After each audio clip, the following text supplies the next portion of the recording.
All right, we've got Tua in maybe the biggest game of his career, maybe biggest game of McDaniel's career, certainly the biggest game this season. Dolphins can find a little bit of life, whether you believe it's real or not, by winning this week. If they lose, it's over. It might be over for McDaniel. It might be over for Tua. So I want to show you how Baker Mayfield last week played the Jets.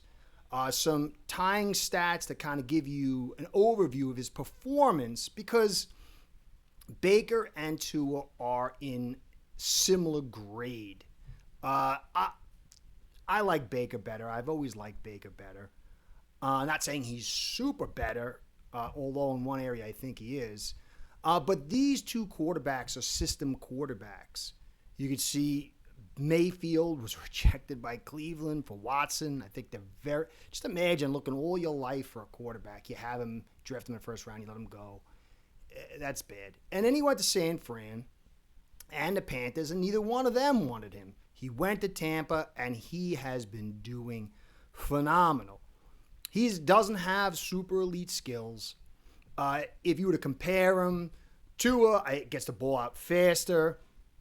I think he's got maybe a little better throwing with anticipation.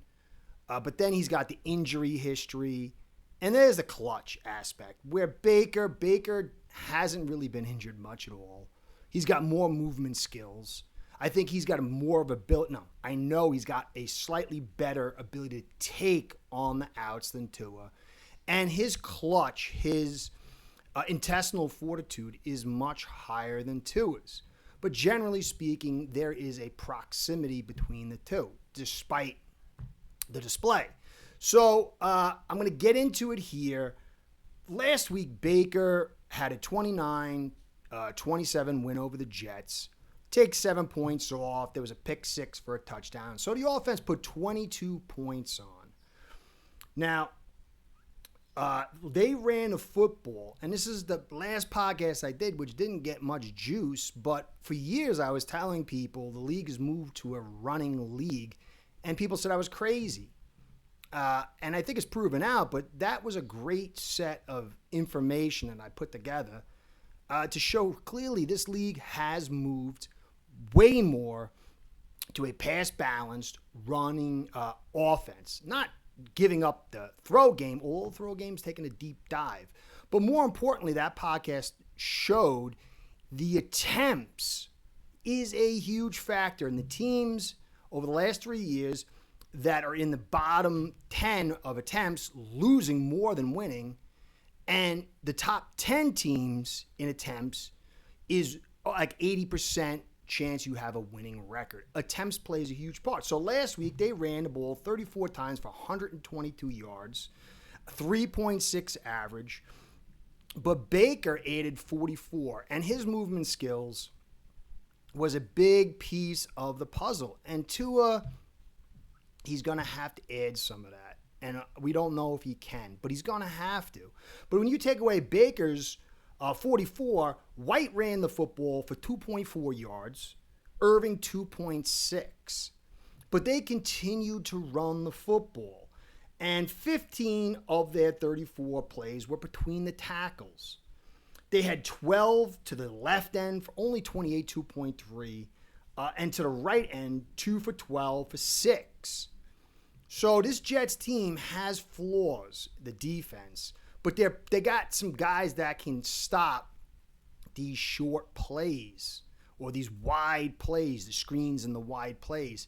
And so I think it's going to put more focus on McDaniel and this offensive line to run with Ollie inside.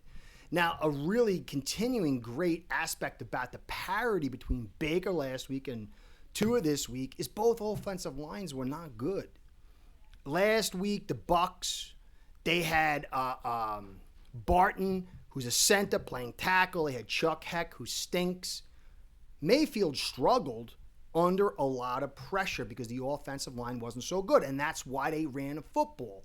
Same thing with us. We have comparable offensive lines, although I think last week, when Tampa is healthy, it's better, but last week it might have been a little bit lower than ours. And so if Tua has a bad game, and he doesn't perform and we lose, this is a great opportunity to say, look, these are bowl system quarterbacks, but you need one guy, you have one guy who can uplift more than Tua. Tua's going to have to uplift this week.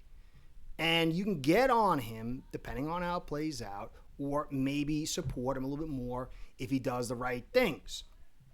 So last week, Mayfield had 31% clean time to throw.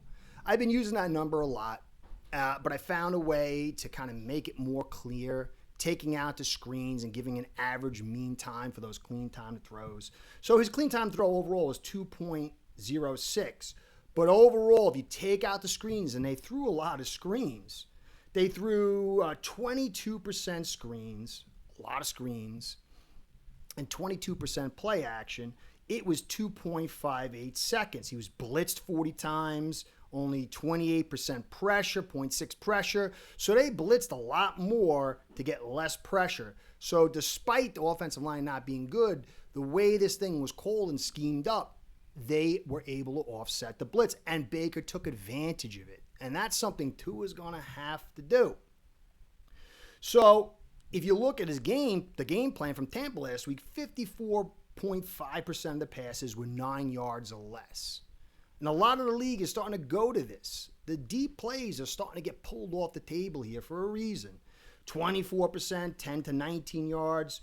17.2% were over the top, and he made some big ones, especially one where he booted out. And that's, again, something that Tua is going to have to do. You look at his tape last week, and he looks nervous. The pressure, even when it's not there, he's getting antsy.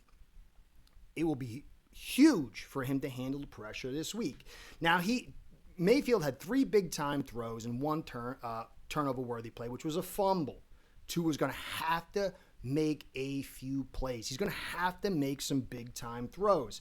But overall, he threw for 29 times, 1 touchdown, 233 yards. If you look at Mayfield, you can say, under pressure, he was a superstar.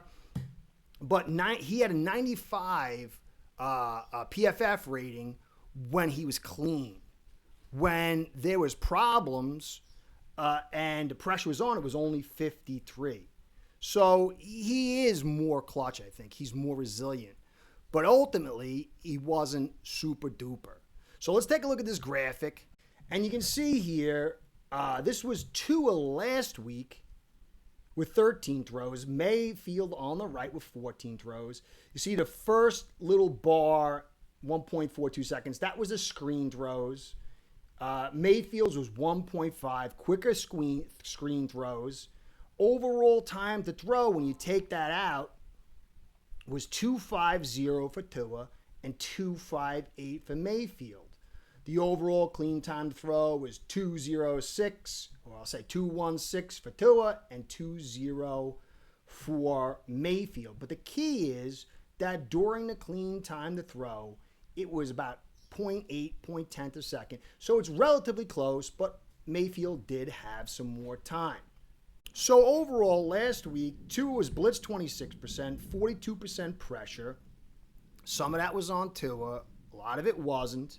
His average depth of target was 4.2 with 13 pressures, which means they were throwing shorter, but they got 13 pressures. But Mayfield, in comparison, had 8 pressures. So there is clearly something there. But if you look, that Tampa just ran that football a ton.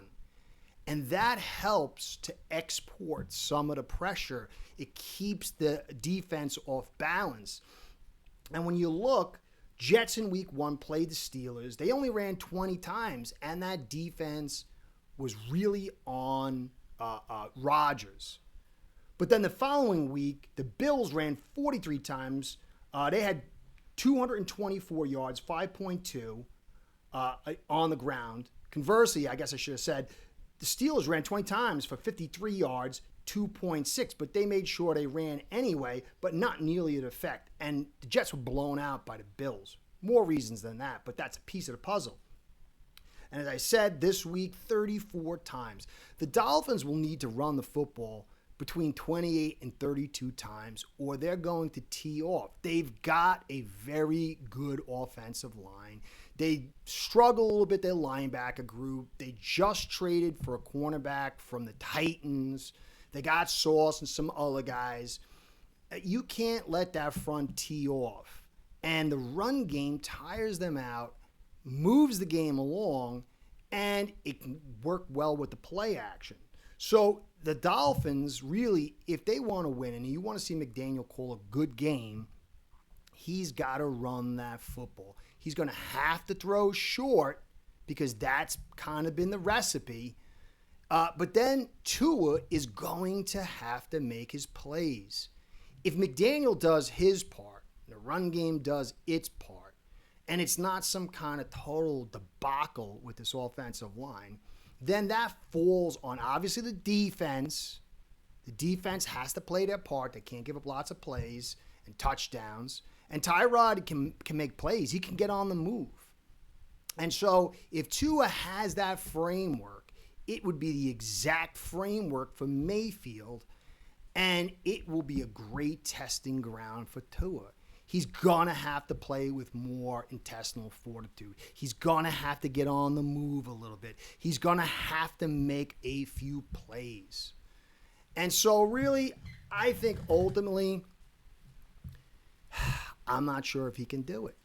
I'm not sure if McDaniel can stick to the run game.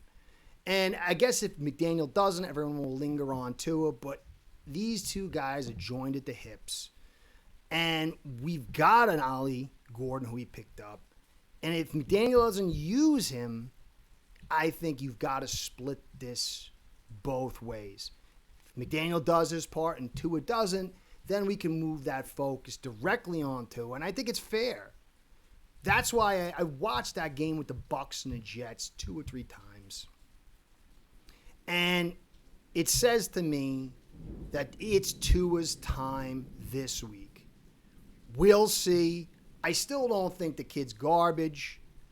But if he doesn't win this week, clearly we need to move on. And we probably need to move on anyway.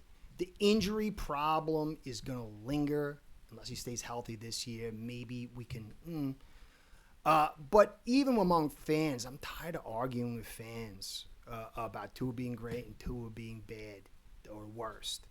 So big week this week. I'll get the more detailed stuff of the Jets and the Dolphins. But I thought this was a good overview, and clearly Mayfield did it, and he uplifted this offense. It's Tua's time. And if not, it will be a clean slate going into next season.